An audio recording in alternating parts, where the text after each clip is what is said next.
नमस्कार, स्वागत है आपका जी बिजनेस में। मैं हूं दीपक डोभाल और आप देख रहे हैं आपकी खबर आपका फायदा। ग्लोबल संस्था एक्सपीरियन की माने ये कम्युनिकेशन सर्विस प्रोवाइडर एक कंपनी है दरअसल, और इसकी माने तो भारत में 64% लोग और कंपनियां ऐसी हैं जिनके साथ हुए फ्रॉड की वजह से उनका आर्थिक नुकसान लगातार बढ़ता जा रहा है। इसे आप बहुत आसान भाषा में इस तरह से समझिए कि फ्रॉड एक तरफ लगातार बढ़ रहे हैं, दूसरी तरफ फ्रॉड से होने वाले जो नुकसान हैं, किसी का पैसा चला जाना, किसी उसकी ना कोई रिकवरी हो रही है और वो लगातार वो नुकसान बढ़ता जा रहा है। आज 100 रुपये गए, कल 200 रुपये चले गए, परसों 500 चले गए। इस तरह से ये नुकसान बढ़ता जा रहा है। और इन तमाम लोगों में आम लोग हैं, रिटायर्ड बुजुर्ग हैं और कई कंपनीज भी हैं, यानी कोई नहीं बचा इससे। अब रिपोर्ट ये कहती है कि ये जो फ्रॉड का बढ़ता दायरा है, उससे होने वाले वित्तीय नुकसान को रोकने के लिए अब एआई और मशीन लर्निंग का सहारा लेना पड़ेगा। अब ये इंसानों की बस की बात नहीं है साहब। तो क्या वाकई में एक तो ये फ्रॉड से होने वाला नुकसान क्यों बढ़ रहा है? फ्रॉड्स तो लगातार बढ़ ही रहे हैं। क्या इससे बचने के लिए अब एआई मशीन लर्निंग का सहारा लेना होगा? करना क्या होगा? किस किस लेवल पर करना होगा? करेंगे विस्तार से चर्चा खास मेहमानों के साथ। पहले रिपोर्ट देख लीजिए।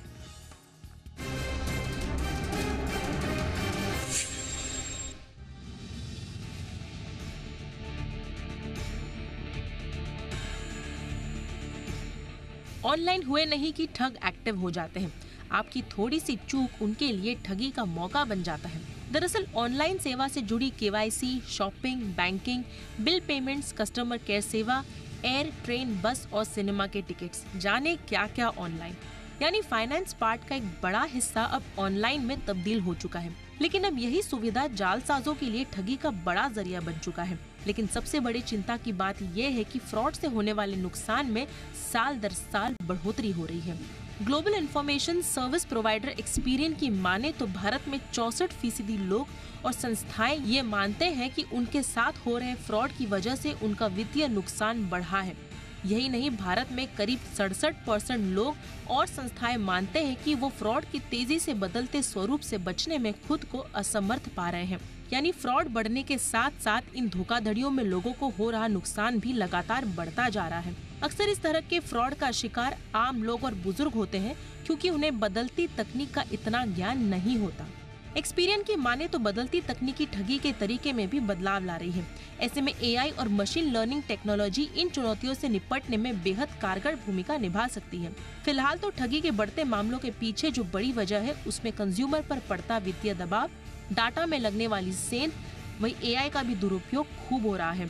खासकर डिजिटल जानकारी का अभाव, लालच और पहचान संबंधी दस्तावेजों में सेंध लगाकर ठग जालसाजी को अंजाम दे रहे हैं। वही फिंगरप्रिंटिंग डिवाइस की कमी के चलते भी फ्रॉड से निपटने में दिक्कतें आ रही हैं। Global information service provider company Experian के फ्रॉड से जुड़े ये आंकड़े परेशान करने वाले हो सकते हैं, लेकिन यही सच्चाई है। खुद आरबीआई ने 1.5 महीने पहले ही बैंकिंग सेक्टर में फ्रॉड से जुड़ा एक आंकड़ा जारी किया था, जिसमें कहा गया था कि पिछले साल जुलाई से दिसंबर के बीच बैंकों में फ्रॉड के मामलों में 3 गुना बढ़ोतरी हुई है। धोखाधड़ी के इन मामलों में प्राइवेट बैंकों के ग्राहक सर्वाधिक शिकार हुए और फ्रॉड की रकम का दायरा भी बढ़ा है। फिलहाल देश में फाइनेंशियल साइबर फ्रॉड की बात करें तो करीब 2 लाख मामलों के साथ पहले नंबर पर उत्तर प्रदेश है।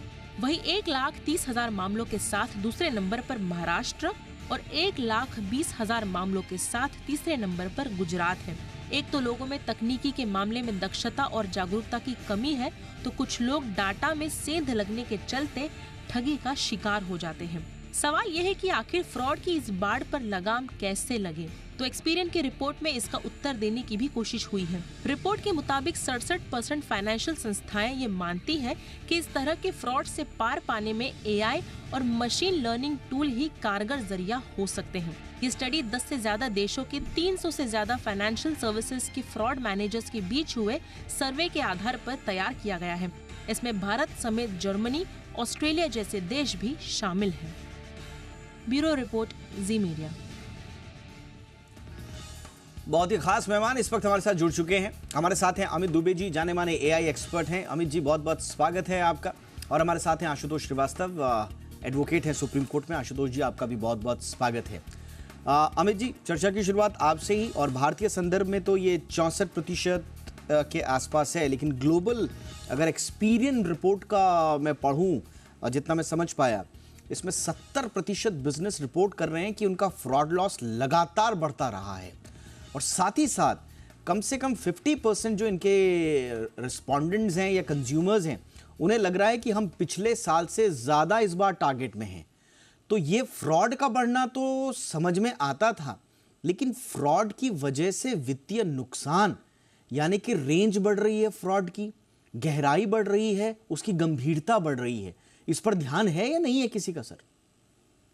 नहीं, बहुत बहुत सही बात आपने कही है, क्योंकि एक और इसमें डेटा मैं ऐड करूंगा। करीब 35% लोगों के संग रिपीट ऑफेंस भी हुए हैं, जिसमें कि 2 बार या 3 बार लूटे गए हैं, या उनके डेटा ब्रीचेस जो है वो बार बार हुए हैं। तो जो इसका इम्पैक्ट है वो ऐसा नहीं कि एक बार हो गया और उसी का है, ये बार बार भी हो रहा है। इसका मतलब है कि कहीं ना कहीं लूपहोल्स रह जाते हैं, कोई ना कोई वल्नरेबिलिटी रह जाती है। जब जब रूट कॉज एनालिसिस होता है तो पूरी तरीके से वो सिस्टम फिक्स नहीं हो पाता।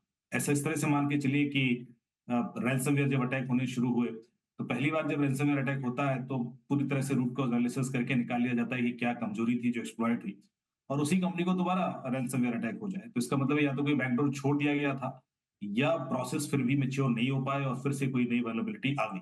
तो ये इस तरह के केसेस भी बहुत देखे जा रहे हैं। क्राइम का जो जो दायरा है वो बहुत बढ़ गया है। पहले जो छोटे अमाउंट के क्राइम होते थे, अभी अभी हम देख रहे हैं कि 6 करोड़, 7 करोड़, 8 करोड़ के विक्टिम भी है हमारे पास। क्रिप्टो करेंसी से रिलेटेड जो फ्रॉड हो रहे हैं वो बहुत तेजी से बढ़े हैं। एआई जनरेटेड फ्रॉड बहुत तेजी से बढ़े हैं। जो अटैक होते हैं वो भी एआई जनरेटेड हो गए। डॉस अटैक जो भी मुझे पिछले हफ्ते में लगातार 2-3 ऐसी कंपनीज ने अप्रोच किया जो डीडोस अटैक से परेशान हैं, और वो एआई जनरेटेड है।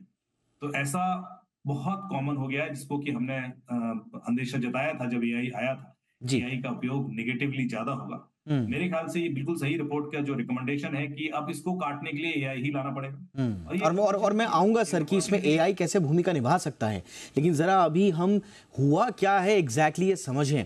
दीपिका सिंह भी हमारे साथ जुड़ चुकी हैं, जानी मानी साइबर एक्सपर्ट हैं और सीईओ हैं डीप साइट्स की। दीपिका, बहुत बहुत स्वागत है आपका। थोड़ा एक आम लोगों के नज़रिए से समझाएं। एक बहुत अच्छा डेटा जो अमित ने भी ऐड किया, ये वो ऑफेंसेस हैं, ये वो फ्रॉड्स हैं जो लगभग 35 से 40 लोगों में रिपीट हो रहे हैं। यानी कि फ्रॉड का दायरा बढ़ रहा है, उनका नुकसान बढ़ रहा है, लगातार लोगों को नुकसान हो रहा है। तो फ्रॉड लॉसेस, जिस पर आज तक शायद आम चर्चा विमर्श हो नहीं रहा था, ये अब इस रिपोर्ट से उजागर हो रहा है कि लॉसेस भी हो रहे हैं। इसको एक आम आदमी की भाषा में दीपिका कैसे समझाएंगी कि ये कितनी बड़ी समस्या है? जी जी। तो अगर इस समस्या को मैं एक आंकड़ा देना चाहूं दीपक जी, वो होगा $8.01 ट्रिलियन। ओके।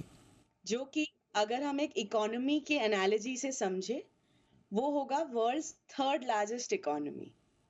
ये जो आंकड़ा है, ये ग्लोबली जितने साइबर क्राइम्स की वजह से लॉसेस हुए हैं only in the year 2023 only. इसके पहले जो नंबर था was about $7.2 trillion in 2022, and यह नंबर $10.5 ट्रिलियन, $10.5 ट्रिलियन होने वाला है 2025 में। अभी आप इसी आंकड़े से समझिए कि globally because of different types of cyber, और भारत की इकोनॉमी है, अभी दर्शकों के रेफरेंस के लिए बता रहा हूं, अभी 3 से 4 के बीच 5 हम बनने जा रहे हैं और कहा जा रहा है कि हम 10 तक पहुंचेंगे। अब आप समझिए, जितनी भारत की इकोनॉमी नहीं है उससे दोगुना का फ्रॉड हो चुका है, सिर्फ उतने दोगुना का नुकसान हो चुका है सिर्फ साइबर फ्रॉड्स और इस तरह की ठगी से। आप समझिए कि ये कितनी बड़ी समस्या है। Please continue Deepika ji. And इसमें अभी जब हमने कैटेगरीज लिए थे कि अभी अगर 100 क्राइम हुए हैं इस आंकड़े को बनाने के लिए, इसमें सबसे नंबर 1 कंट्रीब्यूटर था रैंसमवेयर और स्पाईवेयर, जिसमें डरा के धमका के आपके एक डिवाइसेस में बैकडोर एंट्री ली जाती थी, आपका डेटा एनक्रिप्ट या लॉक किया जाता था और उस डेटा के लिए आपसे रैंसम या फिरौती मांगी जाती थी। दूसरा था स्पाईवेयर। ये काफी टेक्निकली एडवांस सॉफ्टवेयर थे कुछ सालों पहले तक, बट उसके बाद हमने देखा कि डार्क वेब और ऐसे कई जो मार्केट्स हैं वहां पे ये रैंसमवेयर और वायरस टूल किट्स मिलने लग गए थे, जहां महज $15 में, मैं डॉलर्स इसलिए बोल रही हूँ क्योंकि इंटरनेशनल मार्केट रहा है, ऐसे नहीं कि एक ही देश ये क्राइम कर रहा है या एक ही देश पर ये क्राइम हो रहे हैं। तो $10-15 के का ये जो आंकड़ा था, इससे आप एक टूल किट खरीद सकते हैं। आप जिससे अटैक करना चाहे, आपको उसके लिए कोई टेक्निकल नो हाउ होना भी ज़रूरी नहीं था। उसके बाद जैसे आपका अटैक सक्सेसफुल हुआ, एक रेवेन्यू शेयरिंग एग्रीमेंट होता था between the attacker and the developer of the virus. इस तरीके के ऑर्गेनाइज्ड क्राइम सिंडिकेट की तरफ यह बढ़ चुका है। दूसरे आते हैं डीप फेक और सोशल इंजीनियरिंग क्राइम्स। आप जानते होंगे, हमने सोशल इंजीनियरिंग के बारे में कई दफा डिस्कशन किया है, स्पेशली जब लोन फिनटेक्स ऐप आते थे। तो इसमें हमने देखा है कि जब सोशल इंजीनियरिंग और एआई का इस्तेमाल करके आपका इम्पर्सनेशन होता है, आपकी जो आइडेंटिटी है उसको चुराया जाता है, और इसको कैसे परफेक्ट करे, यही जालसाज अभी काम कर रहे हैं। पहले था फेस इम्पर्सनेशन, फिर आया वॉइस इम्पर्सनेशन, फिर आया वॉइस प्लस फेस, अभी देखे हैं actions, digital identity, even websites. अभी हम पहले बोलते थे कि आप वेबसाइट पे जब जाते हैं तो अगर आप google.com पे हैं तो आप सारे अक्षर जो है अच्छे से देखें, GOOGLE, पर अभी सेम अक्षर में वो वेबसाइट एक फ्रॉडस्टर भी खड़ा कर सकता है। तो My God. इस तरीके के जो एडवांस्ड अटैक्स आते जा रहे हैं, इसमें जो हमारे पुराने पैतरे थे, क्योंकि I always say this is a cyclical cause, 3 साल 5 साल बाद ये सारे स्टोरीज इवॉल्व होते हैं, क्योंकि पुलिस एनफोर्समेंट अभी जब इनसे डील कर चुके हैं तो जालसाज अपना एक नया मुद्दा तो देखेगा ही। जी और तीसरा अगर हम बोले तो जितने भी डॉक्यूमेंट रिलेटेड फ्रॉड्स है जी इंडिया में, स्पेशली जितने डॉक्यूमेंट्स पब्लिक डोमेन में पाए जाते हैं, जितने डेटा ब्रीचेस होते हैं, 2 डेटा ब्रीचेस, एक बैंक जिनका मैं नाम नहीं लेना चाहूंगी, बट 7.3 करोड़ डेटा रिकॉर्ड्स उस बैंक के हुए, एंड फिर उनके ऊपर अभी लॉ एनफोर्समेंट की इंक्वायरी चल रही My है, God. बिकॉज उन 7 करोड़ कस्टमर्स का डेटा खुला ओपन वेब पे पड़ा हुआ है कि उन्होंने कौन सा लोन लिया, उन्होंने कौन सी गाड़ी खरीदी, उन्होंने कितने में वो गाड़ी खरीदी, कौन से डीलर से वो गाड़ी खरीदी। मैं जब बिल्कुल और दीपिका जी, मैं जब आप लोगों से बात करता हूँ, मैं ये अंदर से ना मेरी सिरहन दौड़ जाती है और मुझे समझ भी नहीं आता है कि ये कब तक चलेगा, कहाँ तक चलेगा। आशुतोष जी के पास आऊँगा, और जो दीपिका ने नंबर्स दिए हैं 8 से 10 ट्रिलियन डॉलर, आपको मालूम है 1 ट्रिलियन डॉलर कितना होता है? मैं अपने दर्शकों को सिर्फ बताना चाहता हूँ, अगर आप यूएस की एक median US house hold income लें $60,000 की, अमेरिका में, हम अपनी बात नहीं कर रहे हैं, अमेरिका में बैठा हुआ जो आदमी, सबसे अमीर आदमी जो बैठा हुआ है, $60,000 की अगर उसकी यूएस हाउस होल्ड इनकम है, उसको 1 ट्रिलियन कमाने में अगर वो कुछ खर्च ना करे तो 16,000 साल लगेंगे। सर, दर्शकों को हम थोड़ा सा ग्रेविटी समझाना चाह रहे हैं, 16,000 साल लग जाएंगे बिना कुछ खर्च किए 1 ट्रिलियन कमाने में। और ये जो फ्रॉड हुआ है, ये जो लगातार बढ़ रहा है, ये 8 से 10 ट्रिलियन का फ्रॉड है। तो आप समझिए कि दुनिया फ्रॉड में कितना पैसा समा रही है। आप पट्टी देख रहे होंगे ऊपर, जीवन भर की कमाई फ्रॉड में समाई, लेकिन इसका कौन पूछने वाला है, ये समझ से बाहर है। आशुतोष जी के पास चलते हैं, थोड़ा सा समझेंगे उनके कि भाई हमारे कानून में कुछ है या नहीं, या कानून ऐसे ही कागजी नजर आ रहे हैं, टूथलेस टाइगर की तरह। आशुतोष जी, देखिए, जो एक्सपेरियन का जो रिपोर्ट है कि 64% जो है लोग इससे अफेक्टेड हैं इस तरीके के फ्रॉड से, ये सच में एक चौंकाने वाला फिगर है। और इससे पता चलता है कि कितना ज्यादा जो है साइबर फ्रॉड्स जो है अपना जगह बना चुका है इवन हमारे देश में। देखिए, जहां तक कानून का सवाल है, तो अभी बहुत सारे डेटा ब्रीच के केसेस जो है बहुत सारे हाई कोर्ट में जो है चल रहे हैं। बड़ी बड़ी कंपनीज, बड़े बड़े बैंक्स, उनके ऊपर चल रहे हैं, या फिर उनके टॉप लेवल के जो ऑफिसर्स हैं उनके ऊपर चल रहे हैं। तो ये जो है कानून तो अपना काम एक तरफ कर रहा है, और अगर शायद कानून बिल्कुल नहीं होता तो ये क्राइम रेट इस तरह के होते कि जिसका कोई हिसाब नहीं होता। तो जहां तक लॉ का सवाल है, देखिए जो हमारा इंफॉर्मेशन टेक्नोलॉजी एक्ट था 2000 में बनाया गया था, इंडिया में फर्स्ट टाइम उसको लाया गया। उसके पहले तो हमारे पास लॉ भी नहीं था। और जिस तरीके से टेक्नोलॉजिकल एडवांसमेंट हमारा हुआ, जिस तरह से हमने आईटी का इस्तेमाल, जिस तरह से हमने साइबर जो इस्तेमाल हमने करना शुरू किया, तो धीरे धीरे जो है कानून की जरूरतें और बढ़ी। जिस तरह से क्राइम्स बढ़े, तो जो है एहसास हुआ कि जो है कानून में भी कुछ परिवर्तन होना चाहिए, कुछ इम्प्रूवमेंट होना चाहिए, कुछ नए प्रोविजंस को लाना चाहिए। और इसी वजह से टाइम टू टाइम कानून में भी बदलाव हुए। और जो रिसेंट बदलाव में बहुत सारे जो फैक्टर्स हैं क्राइम्स के, उनको लाया गया है, जो हमारा पुराना, अगर हम देखें कि इंडियन पेनल कोड हो या जो दूसरे लॉ के जो प्रोविजंस थे, उसमें इतना नहीं, ज्यादा लेकिन आशुतोष जी हो ये रहा है, बड़ा क्विकली से मैं आपसे पूछूंगा, हो ये रहा है कि हम तो पुराने जो हमारे अनुभव हैं फ्रॉड्स के, उस पर बेस्ड हम लॉज को बना रहे हैं या लेकर आ रहे हैं। अब हो ये रहा है कि 67% लोग ये कह रहे हैं कि आज मैं ओटीपी फ्रॉड के बारे में जानकारी जुटाता हूं, शाम तक पता चलता है कि कोई डीप फेक का दूसरा फ्रॉड आ गया। अब हम कैसे समझे?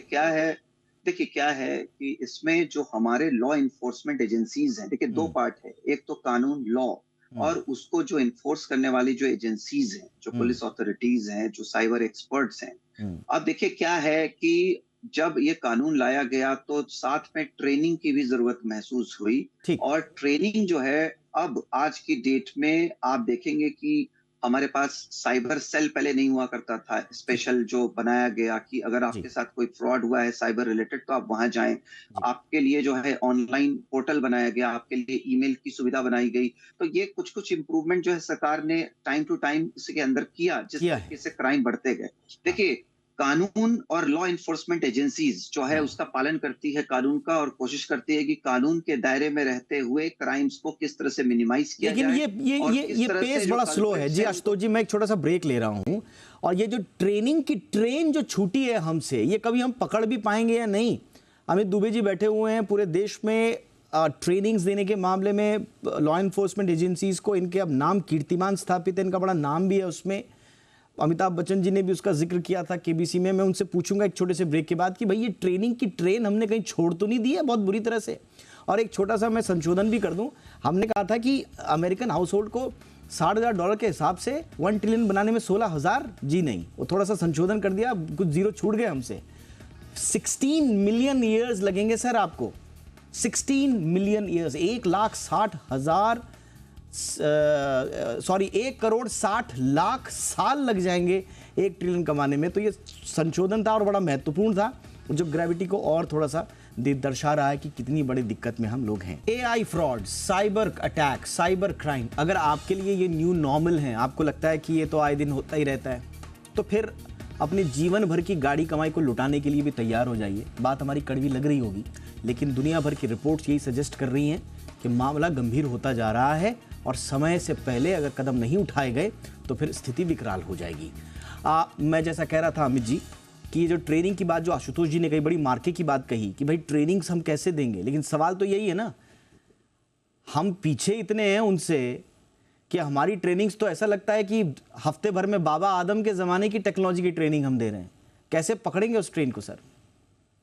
देखिए बिल्कुल, क्योंकि इंडिया बहुत बड़ा कंट्री है, बहुत बहुत पुलिस ऑफिसर्स हैं, और ऐसे में सबको उस लेवल पर एक्सपर्ट बना देना इतना आसान नहीं है। जो हमारी ट्रेनिंग्स भी होती हैं वो 2 दिन, 3 दिन, 5 दिन की ट्रेनिंग्स होती हैं।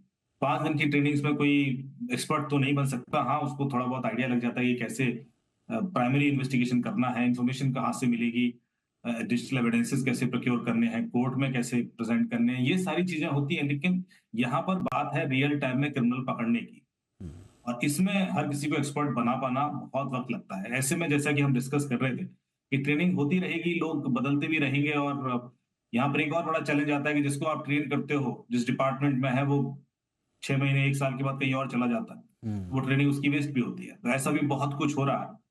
और खास तौर से जो साइबर सेल है, जो एक मैं मुद्दा यहाँ उठाना चाहूंगा, उसमें जो लोग पोस्टेड होते हैं वो अपने आप को एज ए पनिशमेंट पोस्टिंग लेके चलते हैं, क्योंकि वहां पर पावर्स उतनी है नहीं। जो एक्शन है वो रियल थानों में, साइबर सेल में कोई एक्शन नहीं है जाके अरेस्ट करने का, और ये जिस तरह से जो आप पब्लिक डीलिंग है, उस तरह की इन्फ्लुएंस वहां है नहीं। वहां बैठ के आपने इन्वेस्टिगेशन करना, तो उनको मोटिवेट करने के लिए आपको कुछ क्राइटेरिया बनाने पड़ेंगे कि यदि कोई केस सॉल्व होता है, क्रिमिनल पकड़ा जाता है, तो आप उनको अवार्ड दीजिए, गैलेंट्री अवार्ड दीजिए, मेडल दीजिए। यहाँ एक 50,000 रुपए गन पॉइंट पे कोई लूट के ले जाता है और उसको कोई रिकवर कर ले, तो उसको अवार्ड मिल जाएगा और उसकी बहुत वाई भी होगी। और यहाँ पर यदि 6 करोड़ का जो केस हुआ क्रिप्टो करेंसी का, उसको भी कोई सॉल्व कर ले, तो उसको एक प्रशस्ति पत्र भी मिलने में मुश्किल होती है। तो ये एक बहुत बड़ा उसको ज्यादा ये होगा कि पनिशमेंट पोस्टिंग से उसको रेगुलर पोस्टिंग में डाल दिया जाएगा। ये आपने बड़ी महत्वपूर्ण बात बोली। मेरे पास वक्त कमी, मैं फटाफट से आ रहा हूँ। आपने बड़ा महत्वपूर्ण आयाम लेकिन छेड़ दिया है, और मैं चाहता हूँ कि इस पर सरकार से जुड़ी हुई एजेंसीज, हमारा प्रोग्राम उन तक पहुंचे, तो प्लीज इस पे काम कीजिए। जो इनपुट्स अभी अमित जी ने दिए हैं, अब दीपिका जी करें क्या? ये कह रहे हैं कि एआई मशीन लर्निंग को ही लाना पड़ेगा, लेकिन कैसे करेंगे, क्या होना चाहिए? 1 2 3 सॉल्यूशंस क्या हो? फर्स्ट तो दीपक जी, हमारा पुराना term predictive policing. Predictive policing में हम जितने क्राइम के पैटर्न्स है उसको हम पहले एक ट्रेनिंग हिस्ट्री में लाए, जिसमें हम उस एआई को ट्रेन करें। इससे हमें पता चलेगा कि कौन से एरिया में किस टारगेट मार्केट के कौन से टाइप्स ऑफ क्राइम्स हो रहे हैं। इंडिया में monthly on an average 80,000 cyber crimes record होते हैं। ये मैं एनसीआरबी के आंकड़े बता रही हूँ। इसको सिर्फ 65 कैटेगरीज में बांटा जा सकता है। ये इतना रेप्लिकेशन कर रहे हैं। दूसरा है, जितने भी टेक्नोलॉजीज यूज होती है वीपीएन वाले या जितने भी एआई टेक्नोलॉजीज का है, इनका सदुपयोग और दुरुपयोग दोनों लोगों को बताए, सो दैट अगर वो ऐसे किसी भी क्राइम में फंसने से पहले एटलीस्ट ये सोचे कि अवेयरनेस हुई थी, हमें बताया गया था, और ये केसेस पे एटलीस्ट थोड़ा ध्यान दे। तीसरा जो कि है साइबर इंश्योरेंस, जो कि as a financial product India में उतना पिकअप नहीं हुआ है, बट जब जरूरत पड़ेगी वो आपके काम आ जाता है, आपके लॉसेस को रिकवर करना। और इसमें जागरूकता लाने की सबसे ज्यादा जरूरत है कंज्यूमर एंड पे भी, और जो इंश्योरेंस प्रोवाइडर्स है उनके एंड पे भी, बिकॉज साइबर इंश्योरेंस ना कि आपके डिवाइसेस के लिए है, बट अगर आपको कोई रैंसम या देना पड़ा है या आपकी कोई फिरौती आ गई, जो नॉर्मल इंश्योरेंसेस में है वो भी ये कवर्ड है, तो why not in cyber insurance? वहां पे पॉलिसीज डिफरेंसेस में आना पड़ेगा। शानदार। ये साइबर इंश्योरेंस का जो पूरा इकोसिस्टम है, मुझे लगता है तो अब तो ये बनाना पड़ेगा, लेकिन इसमें इंश्योरेंस कंपनीज भी पहल करें, शायद सरकार भी आगे आए, कुछ बात बने। अवेयरनेस की जहां तक बात है, तो जब तक ये सारा ताना बाना बनता है, इसमें सबको काम करना पड़ेगा। आशुतोष जी, क्या अवेयरनेस के लेवल पर हम लीगली बाउंड कोई सोल्यूशन ला सकते हैं कि सरकार को इतना पैसा अवेयरनेस पे डालना ही डालना है? आप ये भरोसे में मत रहिए कि दीपक डोभाल जी जब दुबे जी और दीपिका जी और आशुतोष जी के साथ शो करेंगे तभी जिम्मेदारी से बात जाएगी आगे। ये कुछ मद डिसाइड हो, कुछ पैसा खर्च करे सरकार, लीगली बाउंड कुछ हो सकता है क्या? जी बिल्कुल। देखिए, सरकार तो इसमें डिसीजन ले सकती है, और इसमें जो है एक सर्टेन फंड्स को बिल्कुल अरेंज कर सकती है। और जो हम ट्रेनिंग की बात कर रहे थे, तो ऐसा नहीं है। देखिए, सरकार ने भी national cyber crime training centre बनाया है, जिसको हम साई ट्रेन के नाम से जानते हैं। और यहाँ पे ऑफिसर्स को जो है एक टेक्निकल पूरी ट्रेनिंग दी जाती है। अगर हम एआई की बात करें, तो इन्वेस्टिगेटिंग एजेंसी भी एआई तभी यूज कर पाएगी जब वो खुद भी ट्रेंड हो। और इसी वजह से ये ट्रेनिंग सेंटर्स को बनाया गया, जिसके लिए ऑब्वियसली सरकार ने एक सर्टेन फंड्स को रखा है, जिसका जो है उसमें खर्च करना जरूरी है। जहां तक अवेयरनेस की बात है, तो मैं इसमें बिल्कुल सहमत हूं, और ये बिल्कुल होना चाहिए, क्योंकि अवेयरनेस से ज्यादा इंपॉर्टेंट कुछ भी नहीं है। क्योंकि हम कितने अवेयरनेस प्रोग्राम्स हो रहे हैं, उसके बाद भी अगर आप देखेंगे तो जो बहुत सारे लोग हैं जो इनोसेंट हैं, जिनको इतना जानकारी नहीं है, या कुछ ओल्ड लोग हैं जो इतना समझते नहीं है सारे सिस्टम्स को, उसके बावजूद भी वो सेम लेवल ऑफ जो क्राइम जो हो रहा है उनके साथ, जो फ्रॉड हो रहा है रेगुलर बेसिस पे, वो उसी में फ्रॉड के शिकार हो रहे हैं। ऐसा नहीं है, बहुत सारे मुझे लगता है ये आशुतोष जी आपकी बात सुन के ना, आशुतोष जी आपकी बात सुन के एक महत्वपूर्ण मेरे दिमाग में एक बात आ रहा है, सॉल्यूशन अब पता नहीं वो कितना हो। अब जैसे जो बुजुर्गों के साथ अगर फ्रॉड हो रहे हैं, अगर आपको मिनिस्ट्री वाइज इनको बांट दें, माना समाज कल्याण विभाग बुजुर्गों की जिम्मेदारी ले ले कि साहब हम एक मद में खर्च करेंगे, हम इनको अवेयर करेंगे। ऐसे ही बच्चों के लिए महिला एवं बाल विकास विभाग ले ले, इसी तरह से वयस्कों के लिए खेल एवं युवा कल्याण मंत्रालय ले ले, या जो भी कौशल उद्योग से जुड़े हुए लोग। अगर मिनिस्ट्री वाइज अलग अलग हलकों में एक इंटीग्रेटेड सोच के साथ साथ एक टेलर्ड अप्रोच के साथ अगर आगे बढ़े, तो मेरा ख्याल है कि फंड की भी कमी नहीं होगी, आपका जो फोकस होगा वो पूरी तरह से स्ट्रक्चर्ड होगा, और शायद इस पर कुछ बात बने। लेकिन आज इसी नोट पे छोड़ रहा हूँ, इसलिए कि इसको बहस को अगर आगे बढ़ाना है तो इसी तरह से हमें लेयर खोलनी होगी। और ये मेहमान हमारे साथ आते रहेंगे, बहुत ही सुधी मेहमान हैं। अमित जी बहुत बहुत शुक्रिया, आपने वक्त निकाला। दीपिका जी बहुत बहुत धन्यवाद, आपने वक्त निकाला। आशुतोष जी थैंक यू सो मच। आपके साथ इस चर्चा को फिर कभी आगे बढ़ाएंगे समय पर। फिलहाल आज के लिए इतना ही, इजाज़त दीजिए, नमस्कार।